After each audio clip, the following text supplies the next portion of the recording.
اعوذ باللہ من الشیطان الرجیم بسم اللہ الرحمن الرحیم نحمدہ ونصلی علی رسول الکریم وعلی اہل بیت الطیبین الطاہرین اما بعد فقد قال امامنا الباقر علیہ السلام انما سمیت فاطمہ لأن الخلق فتموا عن معرفتها۔ امام باقر علیہ السلام کی یہ حدیث ہے سیدہ کائنات سلام اللہ علیہ کے سلسلے سے، اور اس حدیث میں وجہ تسمیہ بیان کر رہے ہیں کہ فاطمہ کو فاطمہ کیوں کہا جاتا ہے۔ آپ فرماتے ہیں انما سمیت فاطمہ لأن الخلق فتموا عن معرفتها۔ آپ کو فاطمہ اس لیے کہا جاتا ہے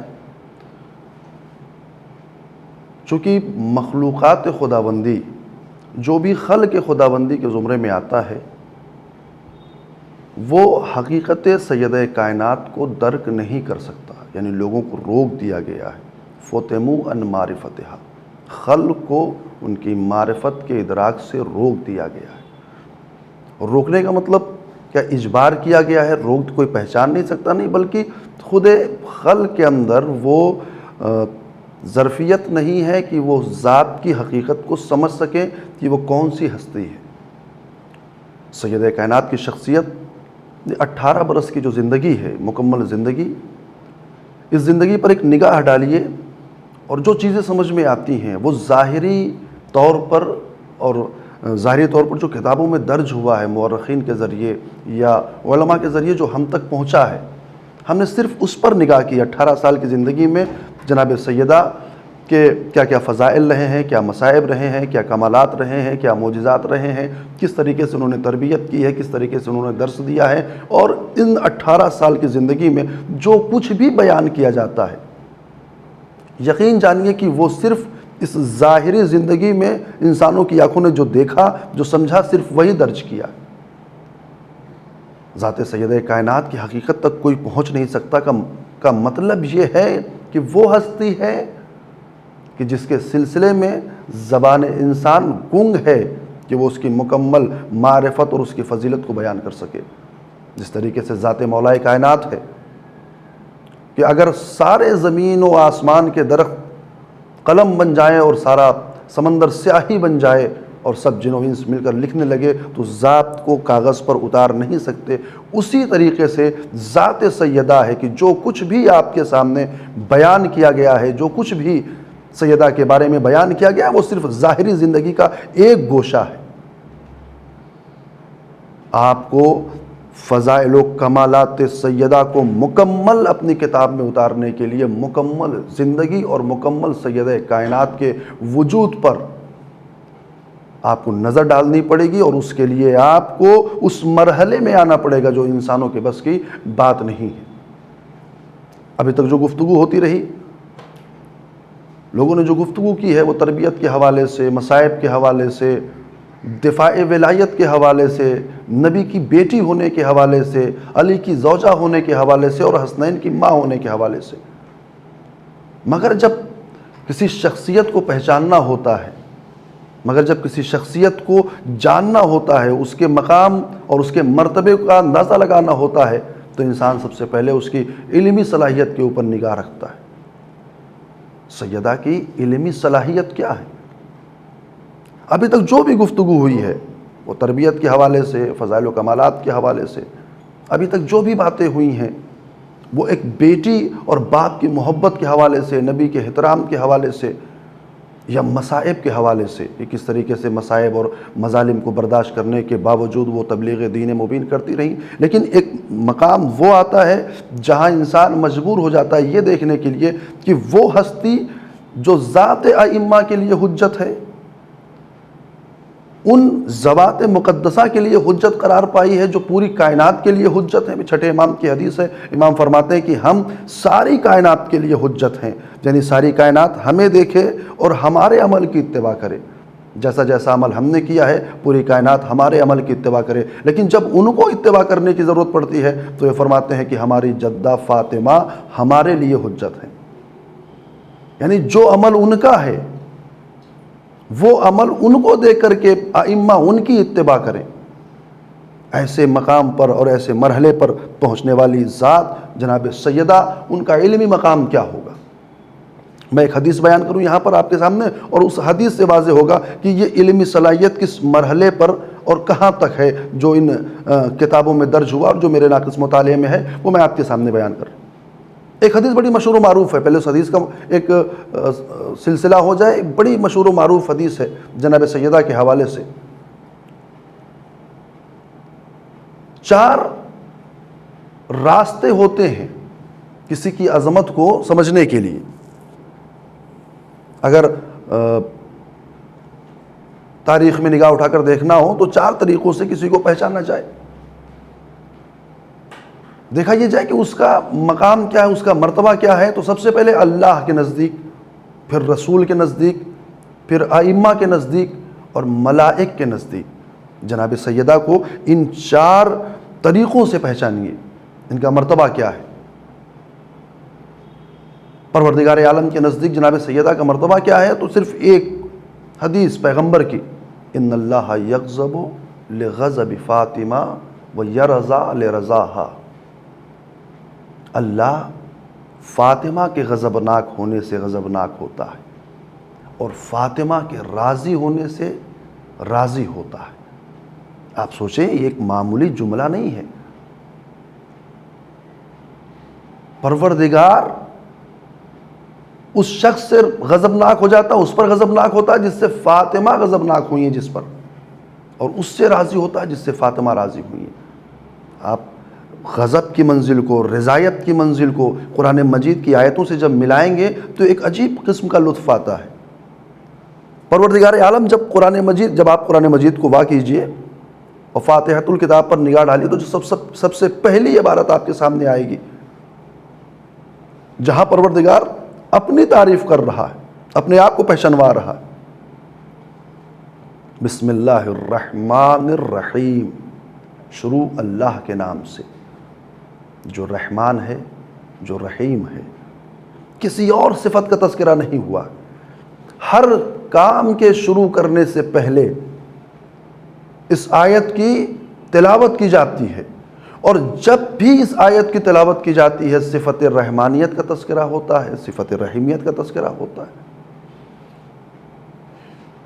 اور جب تعارف کی منزل ہے تو رحمان کے ذریعے، رحیمیت کے ذریعے، یعنی پروردگار عالم اپنے اس جذبے کو دنیا کے سامنے، اپنی مخلوقات کے سامنے دکھا رہا ہے کہ ہم نے تمہیں خلق کیا ہے، ہم تمہارے لیے رحمان ہیں، رحیم ہے۔ باپ کی صفتوں کا تذکرہ بعد میں ہوتا ہے، لیکن تعارف کے پہلے مرحلے میں کہ ہم رحمان ہیں، ہم رحیم ہیں۔ لیکن جب سیدہ کی بات آتی ہے تو ان اللہ یغضب لغضب فاطمہ، اللہ فاطمہ کے غضبناک ہونے سے غضبناک ہوتا ہے۔ دیکھیں آپ اس جملے کی لطافت کو پر غور کریں، یعنی جب سیدہ کی بات آتی ہے تو پروردگار عالم اپنے تعارف کا وہ جملہ چھوڑ دیتا ہے، یعنی اب نہ رحمان ہے نہ رحیم ہے بلکہ وہ غضبناک۔ یہ ایک پہلا مرحلہ ہے۔ دوسرا مرحلہ، رسول کے نزدیک کیا مرتبہ ہے۔ میں اس حدیث کو سرسری طور پر آپ کے سامنے پڑھ رہا ہوں تاکہ جو ہے وقت میں اپنی بات کو آپ تک پہنچا سکوں۔ دوسرا مرحلہ کیا ہے؟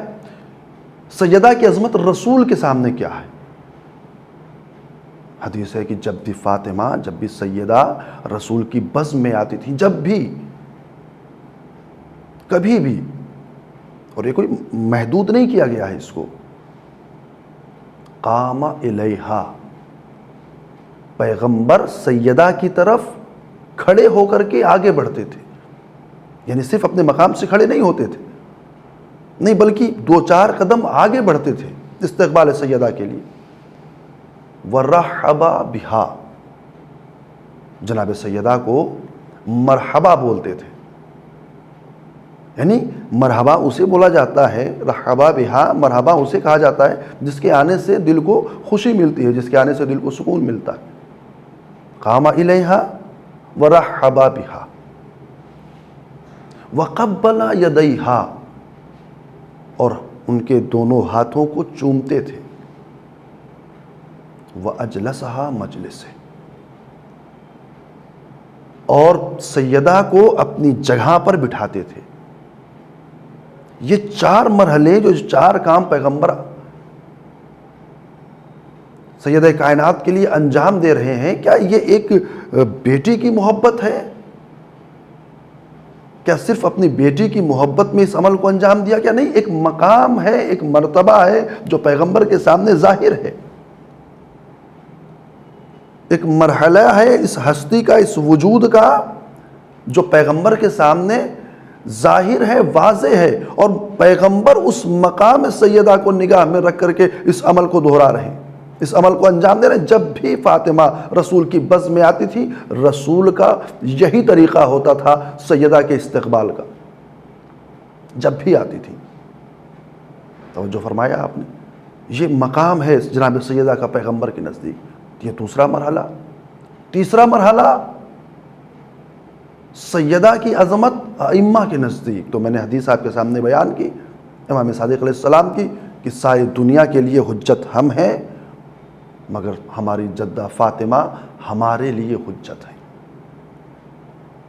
اور احترام جہاں پر جو عظمت ہے اسے عملی زندگی میں ائمہ نے اتارا ہے۔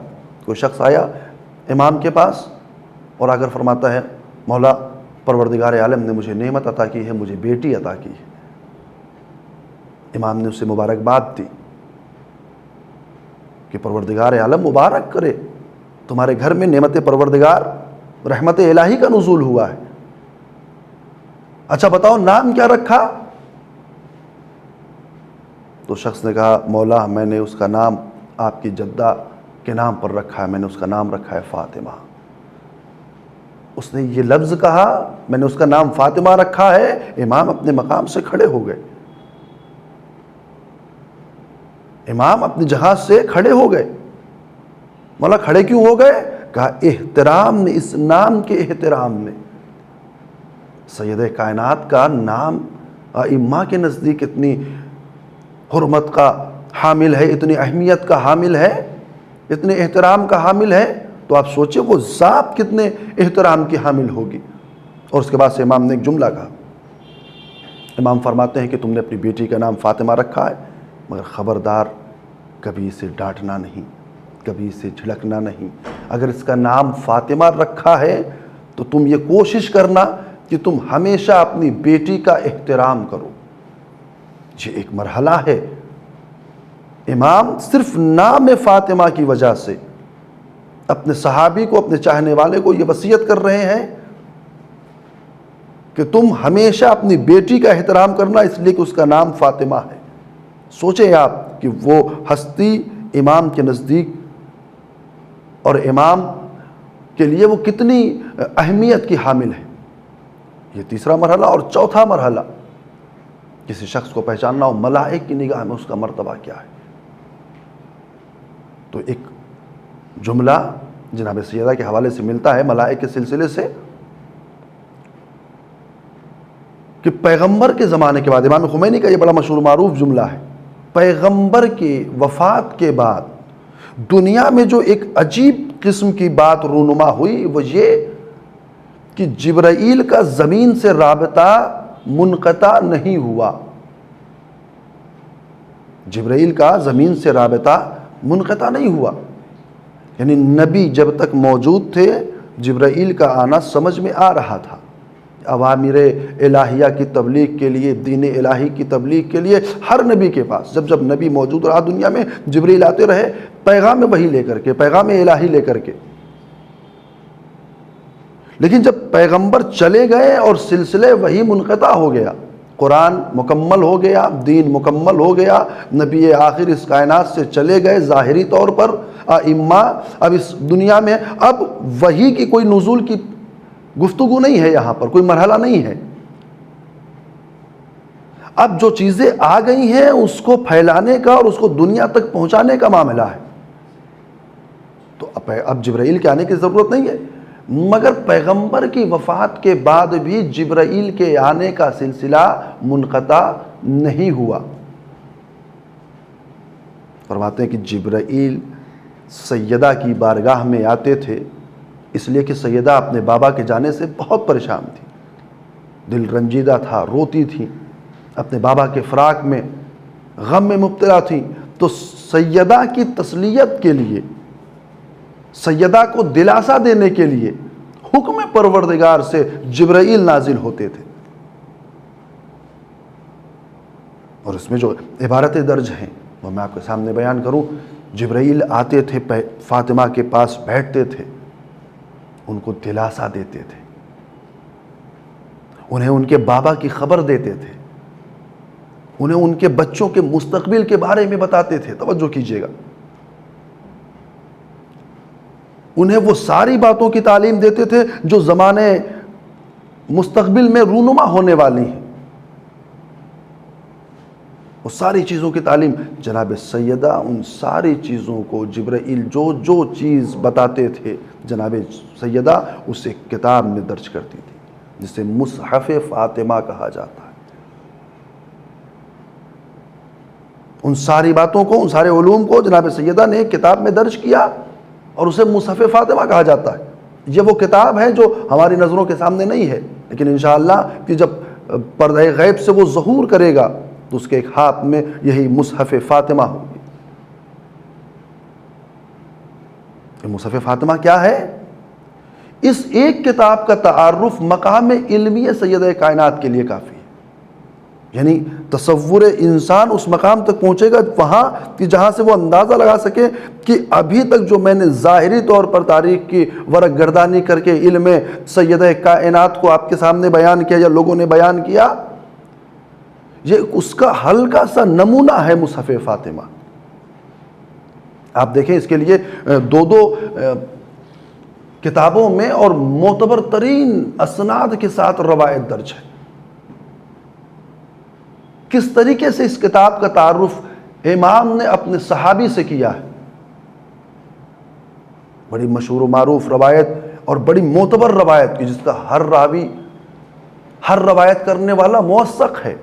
ہمارے یہاں حدیثوں کے سلسلے میں جو باتیں پیش کی جاتی ہیں کہ ہر روایت کا اعتبار اس کی وثاقت کے اعتبار سے ہوتا ہے. حدیثوں کو، روایتوں کو ہم نے 4 حصوں میں جو تقسیم کیا، صحیح، حسن، صحیح موثق، حسن ضعیف.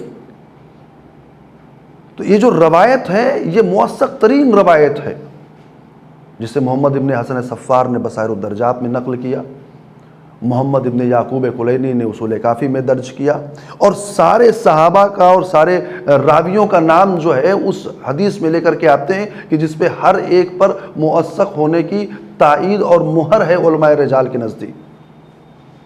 اور وہاں پر اس روایت کو درج کیا ہے.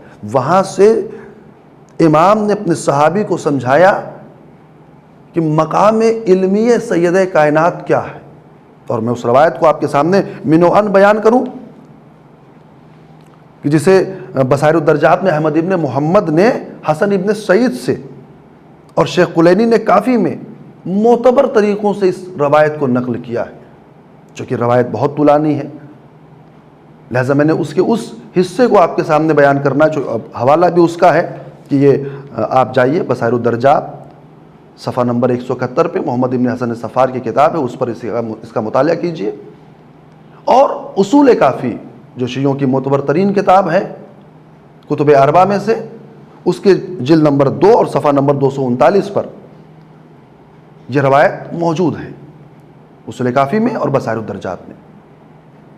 آپ دیکھیں کس طریقے سے امام جو ہے اس حدیث کو اور اس مقام علمی کو واضح کر رہے ہیں. ان راویوں کا نام بھی میں آپ کے سامنے پیش کر دوں. عدتم من اصحابنا، یہ کلینی نے اپنی کتاب میں لکھا، عدتم من اصحابنا، میرے چند اصحابوں کے ذریعے سے، چند راویوں کے ذریعے سے. ان احمد ابن محمد، ان عبداللہ ابن الخجال، ان احمد ابن عمر الحلبی، ان ابی بصیر. یہ جو آخری نام ہے ابی بصیر، امام صادق علیہ السلام کے صحابی ہیں، اور امام صادق علیہ السلام سے مختلف طریقوں سے مختلف علوم میں انہوں نے روایت کو درج نقل کیا ہے. آپ سوچیں پوچھنے والا کون ہے اور کس مقام علمی پر فائز ہے، اور جواب دینے والا کس مقام علمی پر فائز ہے. ابی بصیر جیسا صحابی ابی بصیر جیسا راوی ایک مسئلے کو واضح کر رہا ہے تاکہ دنیا کو پتہ چلے کہ علم کیا ہے اور کس طریقے سے کون سا علم اور کون کس کے اوپر فوقیت رکھتا ہے اور کہاں تک مقام علمی جا سکتا ہے، کہاں تک انسان تصور کر سکتا ہے۔ ابی بصیر کہتے ہیں دخلت علی ابی عبداللہ، میں چھٹے امام کے پاس پہنچا، میں ان کی بزم میں وارد ہوا، ان کے سامنے گیا، اور جو طریقہ تھا ملاقات کا، اس کے بعد سے پھر کہتے ہیں جعلت فداک، ابی بصیر کہتے ہیں میں نے امام سے کہا کہ میں آپ کے اوپر قربان ہو جاؤں، فدا ہو جاؤں۔ ایک طریقہ ہوتا ہے سوال کرنے کا، یہ ساری باتیں، یہ ساری چیزیں جو آج چینلز کے ذریعے سے جو تقریروں کی صورتوں میں لوگوں تک پہنچ رہی ہے، اس میں وہ پوائنٹس بھی موجود ہیں کہ جہاں انسان ادب اور اخلاق سیکھے، کس طریقے سے کسی عالم کے سامنے جا کر کے، کسی اپنے سے بزرگ کے سامنے اگر کوئی سوال کرنا ہو تو طریقہ کیا ہے سوال کرنے کا اور ان علوم کو حاصل کرنے کا۔ ابی بصیر جیسا صحابی ہے، امام کے پاس آتا ہے، ایک مسئلے کا جواب لینا ہے، جعلت فداک، میں آپ کے اوپر قربان ہو جاؤں، انی اسألک عن مسئلۃ ہا ہنا احد سمع کلامی، میں آپ سے ایک مسئلے کے بارے میں دریافت کرنے آیا ہوں، ایک چیز، ایک بات ہے جو میں پوچھنے آیا ہوں، جو مجھ سے کسی نے کہا ہے پوچھنے کے لیے۔ امام فرماتے ہیں، اور ابن بصیر سے امام فرماتے ہیں یا ابا محمد سل اما بدأ لک، جو کچھ پوچھنا چاہتے ہو وہ تم سوال کرو، وہ تم پوچھو۔ یہاں پر ایک اور قضیے کا ازالہ کروں ابھی حدیث کو روک کر کے۔ ابی بصیر کے پاس، یعنی امام کے پاس وہ شخص آ کر کے پوچھ رہا ہے جو ہر روز امام کی بزم میں بیٹھتا ہے اور امام سے مختلف طریقوں سے روایتوں کو نقل کرتا ہے، مختلف روایتوں کو نقل کرتا ہے، اور عوام کے درمیان میں جب جاتا ہے تو وہاں وہ لوگوں کو آپس میں بات کرتے ہوئے سنتا ہے، اور جب مسئلے کو سامنے رکھا جاتا ہے تو لوگ ابی بصیر کو اپنا نمائندہ بنا کر کے امام کے سامنے پیش کرتے ہیں۔ ابی بصیر آپ جائیے اور امام سے یہ سوال کیجیے۔ ابی بصیر آئے امام کے پاس، ایک سوال کرنا ہے، امام نے کہا جو چاہتے ہو، جو سوال کرنا چاہتے ہو پوچھو۔ ابی بصیر کہتے ہیں، پھر کہا جعلت فدا، میں آپ کے اوپر قربان ہو جاؤں، ان شیعتوں کا یتحدثون ان رسول اللہ علم علیا، یہ آپ کے جو شیعہ ہیں، ان شیعتوں کا، آپ کے شیعہ یتحدثون روایت کرتے ہیں، ان رسول اللہ علم علیا بابا یفتح لہ منہ الف باب، رسول اللہ نے علی کو علم کا ایک باب عطا کیا، ایک باب۔ مشہور روایت ہے اور سب کے ذہنوں تک یہ روایت پہنچی ہوئی ہے، رسول اللہ نے علی کو علم کا ایک باب عطا کیا جس سے علی نے 1000 باب خود پیدا کیے، یعنی ایک علم عطا کیا، علی نے اس علم کے ٹکڑے ٹکڑے کیے، اجزاء اجزاء کیے، اور اس سے 1000 علم علی نے بنائے۔ کیا یہ روایت صحیح ہے؟ آپ کے شیعہ اس روایت کو نقل کرتے ہیں۔ کس طریقے سے کسی روایت کا اعتبار کیا جائے؟ اگر ائمہ موجود ہیں اس زمانے میں تو امام کے پاس آ کر کے اس روایت کی صحت کے بارے میں سوال کیا جا رہا ہے۔ آپ کے شیعہ روایت کرتے ہیں رسول اللہ نے علی کو ایک باب علم کا عطا کیا، علی نے اس ایک باب سے 1000 باب بنائے۔ امام کیا جواب دیتے ہیں؟ امام فرماتے ہیں فقال یا ابا محمد، سوال کر رہے ہو ایک باب علم کا، یا ابا محمد علم رسول اللہ علی الف باب، رسول اللہ نے علی کو 1000 باب، الف باب، 1000 باب سکھائے، یفتح من کل باب الف باب، رسول اللہ نے علی کو 1000 باب عطا کیے، علی نے ان 1000 باب سے، یعنی ہر باب سے 1000 باب پیدا کیے۔ اب آپ سوچیں علم مولائے کائنات کس مرحلے پر ہے، کس مقام پر ہے۔ ایک باب کا سوال کرنے آئے تھے اور امام نے 1000 باب کی طرف اشارہ کیا۔ رسول اللہ نے 1000 باب دیے، مولائے کائنات نے ہر باب سے 1000 باب پیدا کیے۔ ابھی بصیر کہتے ہیں قسم خدا کی یہ علم ہے، یہی علم ہے، ھذا واللہ العلم، خدا کی قسم یہی علم ہے۔ امام نے ایک لمحے کا سکوت کیا، کہتے ہیں ابا بصیر بس یہی تعجب نہ کرو، آج علم کے بارے میں تم نے سوال کیا ہے تو پھر یہیں پر رک مت جاؤ۔ ابا بصیر ان عندنا الجامع، وہ 1000 باب کی بات ایک طرف، ہمارے نزدیک ایک جامع ہے، وما یدریہم مل جامع، اور وہ لوگ کیا جانے جامع کیا ہے۔ ابھی بصیر نے سوال کیا یا رسول اللہ یہ جامع کیا ہے؟ الجامع یعنی ہر چیز کا علم جس کے اندر موجود ہو، کتاب جامع کا ہمارے پاس ایک جامع ہے، اور لوگ اس جامع کی حیثیت اور اس جامع کی عظمت کو نہیں سمجھ سکتے۔ ابھی بصیر نے پوچھا یا رسول اللہ وہ جامع کیا ہے؟ تو مولا نے جو اس کی تعریف کی ہے کہ اس کی لمبائی کیا ہے، اس کی چوڑائی کیا ہے، اس کا وزن کیا وغیرہ وغیرہ، اور اس کے بعد جو آخری کلمہ کہا کہ فیہا کل حلال و حرام وکل شیء یحتاج الناس، وکل شیء یحتاج الناس الیہ، یہ وہ کتاب ہے کہ جس میں ہر حلال ہر حرام کا تذکرہ موجود ہے اور ہر اس چیز کا تذکرہ موجود ہے جس کا انسان محتاج ہے۔ ہمارے نزدیک یہ جامع ہے۔ پھر یہاں پر رک گئے، چونکہ علمی گفتگو تھی، علم کی بات ہو رہی ہے، تو یہاں پر پھر ایک لمحے کو توقف کیا، کچھ دیر تک خاموش رہے، اور اس کے بعد یہ سلسلہ در سلسلہ ہے۔ امام ابا بصیر کو بتانا چاہ رہے تم ایک باب کے بارے میں مشکوک ہو گئے، لوگ مشکوک ہو گئے کہ 1000 باب ایک باب سے کیسے پیدا کیا، اب ہم تمہیں بتا رہے ہیں کہ ہمارے پاس کیا کیا چیزیں موجود ہیں۔ امام فرماتے ہیں انا عندنا المصحف الفاطمہ، دیکھیں آپ، ایک باب کا تذکرہ ہوا، اس کے بعد سے جامع کا تذکرہ ہوا، اور اس کے بعد سے امام اب علم کے اوپر آ رہے ہیں۔ علم انا عندنا المصحف الفاطمہ، لمصحف الفاطمہ وما یدریہم مل مصحف، ہمارے نزدیک مصحف فاطمہ ہے،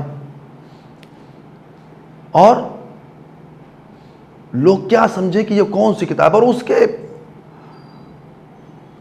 پہلے ایک کتاب کا تذکرہ کیا کہ ہمارے نزدیک ایک کتاب، یعنی جامع کے بعد بھی ایک کتاب ہے کہ جس میں جو ظرف ہے اس علم کے لیے، جو انبیاء کا علم ہے، جو اوصیاء کا علم ہے، جو علماء کا علم ہے، جتنے علم ہیں سارے کے سارے اس ظرف میں جمع ہیں، اور وہ کتاب ہمارے پاس ہے، یعنی کتاب جامع کے بعد، اور اس کتاب جامع کے بعد پھر مصحف سیدہ کائنات کا تذکرہ کہ ہمارے پاس مصحف فاطمہ، آخری جو گفتگو ہوئی ہے اور روایت کے جو آخری کلمات ہیں کہ ہمارے پاس مصحف فاطمہ ہے۔